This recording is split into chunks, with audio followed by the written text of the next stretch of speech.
கருடமலை அன்பர்களுக்கு வணக்கம். மனித வாழ்வில் பஞ்சாங்கம் எவ்வளோ முக்கியம். நாம் பிறந்த நட்சத்திரம் நமக்காக அந்நாளில் எந்த விதமாக செயல்படுகிறது, அப்படி செயல்படும் நேரங்களில் நாம் செய்யும் நன்மைகள் நமக்கு எவ்வளவு பெரிய பலனை அளிக்கிறது அப்படின்றத முந்தைய வீடியோவில் பார்த்தோம். அப்படி அதை பார்க்காதவங்க நம்ம சேனலில் பார்த்து மகிழ்ந்துங்க பாருங்கள். அதுக்கு முன்னாடி முதல்ல நம்ம கருடமலை லட்சுமி நரசிம்மர் ஆலய யூடியூப் சேனலை சப்ஸ்கிரைப் பண்ணிக்கோங்க. அதுக்கு பக்கத்தில் இருக்கிற பெல் பட்டனையும் அழுத்தி ஆல் என்றதை அழுத்தி வச்சுக்கோங்க. அப்போ தான் நம்ம போடுற வீடியோ உங்களுக்கு தொடர்ந்து வந்துக்கிட்டு இருக்கோம். சரிங்க, வாங்க இப்போ வீடியோக்குள்ளே போகலாம். இப்போ இன்று நாம் பார்க்க போகிற வீடியோவில் பஞ்சாங்கத்தில் திதியோட அவசியத்தை பற்றி பார்க்க போகிறோம். முதல்ல இந்த திதிகள் என்னன்னு பார்க்கலாம். திதிகள் பார்த்திங்கன்னா 15 இருக்குது. இந்த 15 திதிகள் என்ன நம்ம வீடியோவில் காமிச்சிருக்கோம். அது பார்த்திங்கன்னா பிரதமை, துதியை, திருதியை, சதுர்த்தி, பஞ்சமி, சஷ்டி, சப்தமி, அஷ்டமி, நவமி, தசமி, ஏகாதசி, துவாதசி, திரியோதசி, சதுர்த்தி, பௌர்ணமி, அமாவாசை அப்படின்னு 15 திதிகள் இருக்குது. இந்த 15ஐயும் 2 வகைகளாக பிரிக்கலாம். அதுக்கு முன்னாடி பட்சம் அப்படின்னு நம்ம ஒன்று தெரிஞ்சுக்கணும். பட்சம் அப்படின்னா 15 நாட்களை கொண்டது ஒரு பட்சம் அப்படின்னு சொல்லுவோம். இப்போ நல்லா புரிஞ்சுங்க. இப்போ இந்த திதிகளை 2 பட்சங்களாக பிரிக்கிறாங்க. அது ஒன்று பார்த்திங்கன்னா சுக்லபட்சம், இன்னொன்று கிருஷ்ணபட்சம் அப்படின்னு 2 வகைகளாக பிரிக்கிறோம். உங்களுக்கு புரிகிற மாதிரி சொல்லணும் அப்படின்னா, இந்த 15 திதிகளும் ஒரு மாதத்தில் 30 நாளுக்கு வரும்போது வளர்பிறையில் 15 நாளோ தேய்பிறையில் 15 நாளோ வரத்தை தான் நாம் இதை சுக்லபட்சம் கிருஷ்ணபட்சம் அப்படின்னு சொல்கிறோம். அதாவது பார்த்திங்கன்னா அமாவாசையிலிருந்து பௌர்ணமி வரை வளர்பிறையில் வருகிற இந்த 15 திதிகளையும் சுக்லபட்சம் அப்படின்னு சொல்கிறோம். பௌர்ணமியிலிருந்து அமாவாசை வரை தேய்பிறையில் வருகிற 15 திதிகளையும் கிருஷ்ணபட்சம் அப்படின்னு சொல்கிறோம். சரிங்க, இந்த திதியை அனுசரிப்பதால் மனிதனுக்கு அதாவது நமக்கு என்ன பலன், இதை நாம் ஏன் கடைபிடிக்கணும், இதை கடைபிடிக்க தவறியதால் நமக்கு என்ன தீமை, இதை பற்றி தான் நம்ம இந்த வீடியோக்குள்ளே பார்க்க போகிறோம். வாங்க முழுமையாக பார்க்கலாம். இந்த திதியோட அவசியத்தை நம்ம முதல்ல தெரிஞ்சுக்கணும். அப்படின்னா, ஒரு குழந்தை பிறக்கும் போது நட்சத்திரத்தின் அடிப்படையில் தான் ஜாதகம் எழுதப்படுகிறது. நம்ம பேர் வைக்கிறதுலேருந்து அனைத்தையுமே நட்சத்திரத்தின் அடிப்படையில் தான் ஒரு குழந்தையோட பிறப்பை நாம் நிர்ணயிக்கிறோம். அதுபோல் ஒரு குழந்தை பிறந்து வாழ்ந்து மனிதனாக வாழ்ந்து கடைசி காலத்தில் இறக்கும்போது அந்த இறப்பின் முக்கியத்துவத்தையும் அந்த இறப்பின் நேர காலங்களையும் கணக்கிடுவதற்காக தான் இந்த திதிகள் பயன்படுகிறது. இன்னும் உங்களுக்கு புரிகிற மாதிரி சொல்லணும் அப்படின்னா, ஒரு மனிதன் வாழ்ந்து இறந்த பிறகு, அதாவது ஒரு குழந்தை பிறக்கும்போது எந்த நட்சத்திரத்தில் பிறக்குது அப்படின்றத நாம் பார்க்குறோம், ஜாதகம் எழுதுகிறோம். அதுபோல் ஒரு மனிதன் இறக்கும்போது அந்த மனிதன் எந்த திதியில் இறக்குறான் அப்படின்றத நாம் பார்க்கணும். ஏன் பார்க்கணும் அப்படின்னா, தேவலோகத்தில் ஆங்கில காலண்டர்களோ தமிழ் மாத காலண்டர்களோ கிடையாது. அங்கே நட்சத்திரங்கள், திதிகள் இது போன்ற கணக்கீட்டில் தான் அங்கே மனித வாழ்வையும் நம்மளுடைய பாவ புண்ணியங்களும் கணக்கிடப்படுகிறது. இதை வச்சு தான் இறந்த ஒரு ஆன்மாவானது எந்த திதியில் இறக்கின்றதோ அந்த திதியில் நமது இல்லத்திற்கு, அதாவது நம்ம முன்னோர்கள் இறந்தார்கள் அப்படின்னா யார் எந்த வீட்டில் இருக்கிறாங்க அந்த வீட்டுக்கு அந்த ஆன்மாவாவது வருகிறது. அதாவது இன்னும் புரிகிற மாதிரி சொல்லணும் அப்படின்னா, நாம் 2 பட்சங்கள் இருக்குதுன்னு சொன்னோம். சுக்லபட்சம் கிருஷ்ணபட்சம் அப்படின்றத நம்ம சொல்லியிருக்கோம்.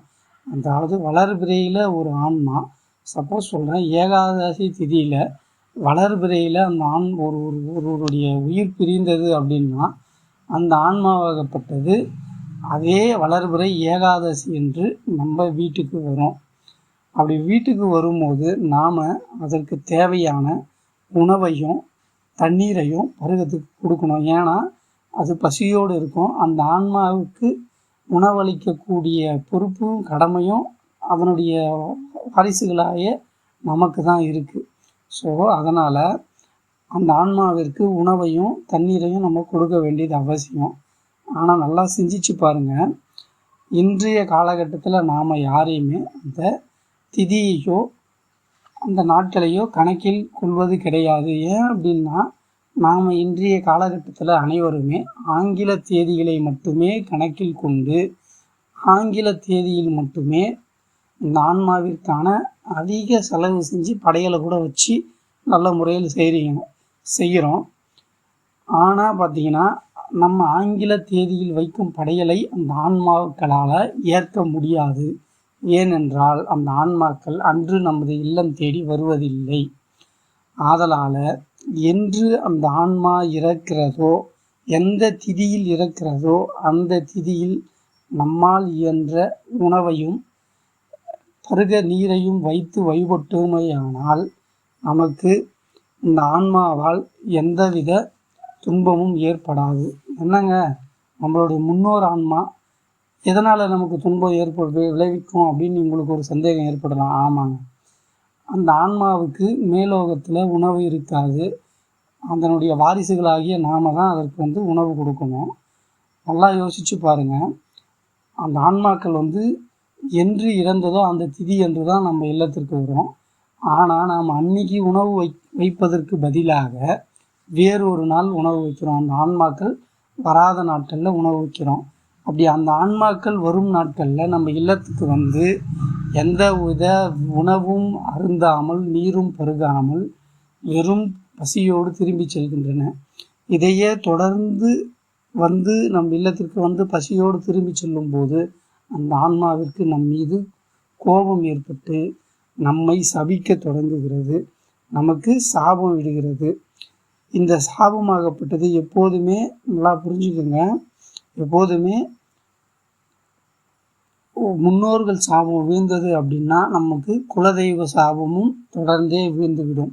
ஏனென்றால் நமது குலதெய்வமும் நமது முன்னோர்களாய் இருந்து தெய்வங்களாய் மாறியவர்கள் தான். அதனால் நமக்கு முன்னோர்கள் சாபம் ஏற்பட்டு விட்டதென்றால் கண்டிப்பாக குலதெய்வ சாபமும் ஏற்படும்.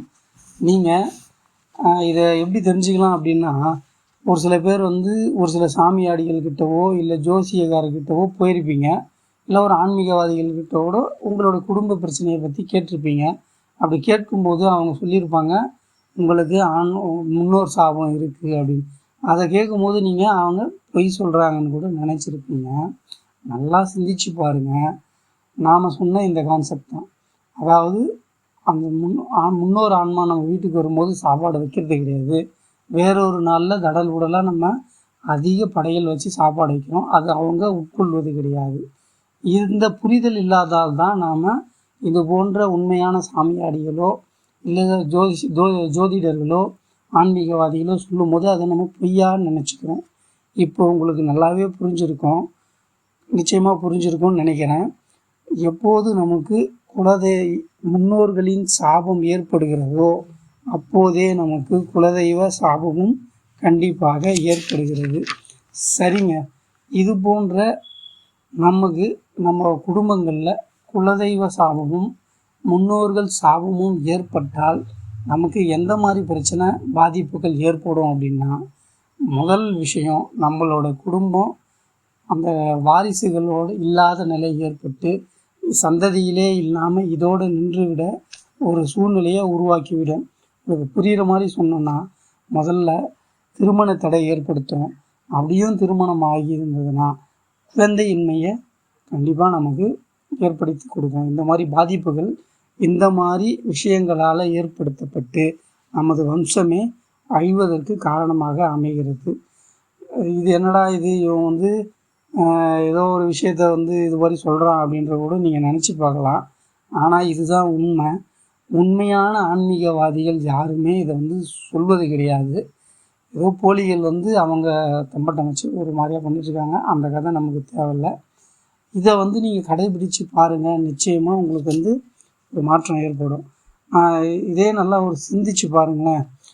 இன்றைக்கி அறிவியல் அதிகபட்ச வளர்ச்சியை உண்டு பண்ணியிருக்கீங்க. நிலவுக்கே நம்ம போய் நிலவில் வட துருவத்தை தென் துருவத்தையும் தனிப்பட்ட முறையில் ஆராய்ச்சி செய்வது கூட நம்மளால் முடியுது. சூரியனில் இன்றைக்கி வந்து ஏவுகணையை வச்சு ஆராய்ச்சி செய்ய முடியுது.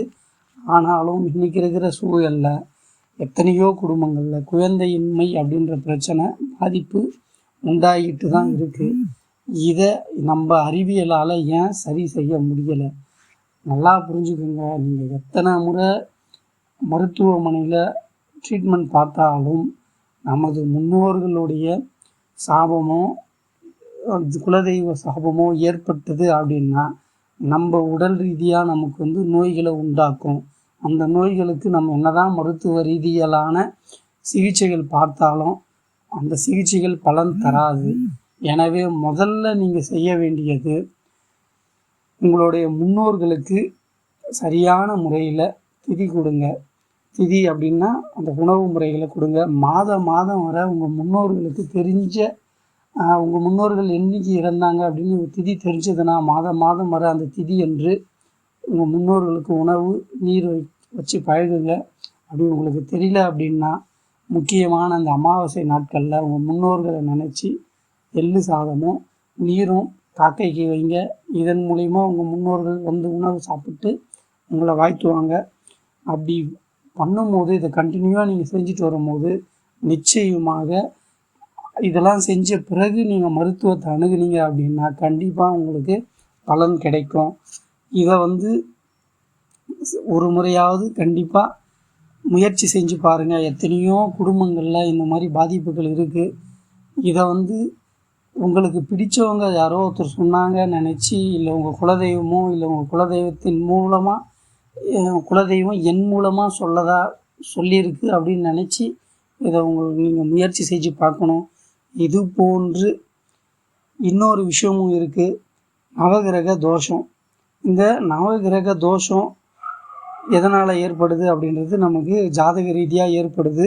இந்த நவகிரக தோஷம் ஏற்பட்டதுன்னா எந்த மாதிரி நிவர்த்தி கிடைக்கும் அப்படின்றத நாம் நம்மளுடைய இதுக்கு முன்னாடி போட்ட ஒரு வீடியோவில், அதாவது கருட மலையில் கருடன் வட்டம் இடுவது ஏன் அப்படின்ற ஒரு வீடியோவில் போட்டிருக்கோம். இது போன்ற தலங்களில் நாம் அந்த கருடமலை அப்படின்ற இருக்கின்ற தலங்களில், அதாவது கருடன் சுற்றி வரும்போது வட்டமிடும்போது அந்த வட்டத்திற்கு உட்பட்ட பகுதியில் நாம் நிற்கும்போது நவ கிரகங்களால் ஏற்படுகின்ற தோஷங்கள் நம்மை விட்டு விலகும். இது போன்ற நமக்கு பலன் கிடைக்க வேண்டுமாயின் இது போன்ற ஆலயங்களை கருடமலை, நான் சொன்ன இந்த கருடமலை போன்ற ஆலயங்களை வந்து தரிசனம் செய்யுங்க. உங்களுக்கு இந்த வீடியோவை பார்த்த பிறகு முன்னோர்கள் சாபமும் குலதெய்வ சாபமும் நவ கிரக தோஷமும் எவ்வாறு நீக்க முடியும் அப்படின்றத புரிஞ்சிருக்கும். இன்றைக்கும் எத்தனையோ குடும்பங்களில் குழந்தையின்மை, திருமணத்திலை, குடும்பங்களில் ரொம்ப பிரச்சனை, கஷ்டம். இந்த மாதிரி உங்களுக்கு தெரிஞ்ச நண்பர்கள், உறவினர்கள் யாராக இருந்தாலும் அவங்களுக்கு இந்த வீடியோவை ஷேர் பண்ணுங்கள். குறைஞ்ச நபர்களாவது இதன் மூலம் பயன்பெறுவாங்க.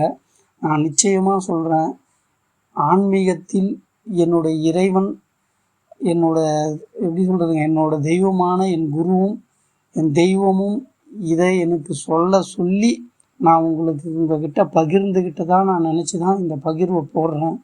தயவு செய்து போலி ஆன்மீகத்தை விட்டு இது போன்ற இறை நம்பிக்கை கொண்ட ஆன்மீகத்தோடு கலந்து நீங்கள் வந்தீங்க அப்படின்னா நிச்சயமாக இது போன்ற குழந்தையின்மை, திருமணத்தடை, குடும்ப வாழ்வியலில் பிரச்சனை, இது போன்றலாம் நிகழ்வுகள் இனி வரும் சந்ததிகளில் நடை இல்லாமல் ஒரு சந்தோஷமான வாழ்வு நம்ம மக்கள் அடைவாங்க அப்படின்னு கூறி இந்த வீடியோவை அதிகமான நண்பர்களுக்கு ஷேர் பண்ணுங்கள். நிறைய பேருக்கு நல்லது நடக்கட்டும். மேலும் இது போன்ற ஆன்மீகம் சார்ந்த ஏதேனும் சந்தேகங்கள் இருந்தாலோ இல்லை வேறு ஏதாவது வீடியோக்கள் தேவைப்பட்டாலோ அதை சார்ந்து கமெண்டில் சொல்லுங்கள். என்னால் முடிஞ்சதை என் தெய்வத்தோட அருளால் நான் கண்டிப்பாக அதை பதிவு செய்கிறேன். இதுவரை இந்த வீடியோவை பார்த்தமைக்கு மிக்க நன்றி. வணக்கம்.